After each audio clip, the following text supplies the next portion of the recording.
السلام علیکم سامعین، 26 محرم الحرام کی تاریخ شروع ہو چکی ہے، 11 جولائی ہے۔ خبر کا عنوان ہے ایرانی مذہبی پیشوا نے اپنے والد کی موت کا بدلہ لینے کا عہد کیا ہے۔ خبر سنیے تفصیل سے۔ مجتبیٰ خامنئی کا اپنے والد کی موت کا بدلہ لینے کا عہد، کہا یہ قوم کا مطالبہ ہے اور اسے ضرور پورا ہونا چاہیے۔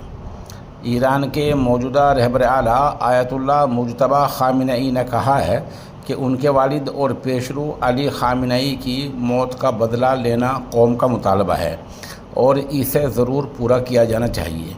مجتبیٰ خامنئی کا یہ بیان امریکی صدر ٹرمپ کی اس دھمکی کے بعد سامنے آیا ہے کہ اگر ایران نے انہیں قتل کرنے کی کوشش کی تو امریکہ فوری طور پر ایران پر ہزارہ میزائل داغ دے گا۔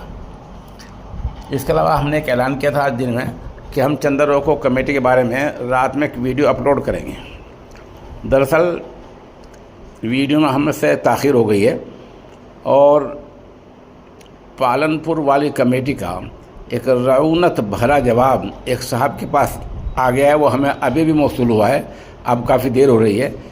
انشاءاللہ اس جواب کو اور جو انہوں نے بوگس اعلان کیا ہے اس کو بھی، اور ساتھ ساتھ جو موجودہ جو سرخیز صحیح معنوں میں شرخیز کے علاقے سے جو یہاں چندروں کو ٹیم آئی ہوئی ہے، ان تمام کے بارے میں، اور مدارس کے کردار اور ہریانہ میں مدارس کی حالت کے بارے میں ہم انشاءاللہ مکمل اور تفصیل کے ساتھ ایک ویڈیو صبح حسب معمول اپلوڈ کریں گے۔ پہلے ہم مشہور قاری کی تلاوت پیش کریں گے اور اس کے 1-1.5-2 گھنٹے بعد انشاءاللہ اس چندر روکو کمیٹی کے اور ہریانہ پنجاب کے مدارس کے حالات پر ایک تفصیلی رپورٹ انشاءاللہ پیش کریں گے۔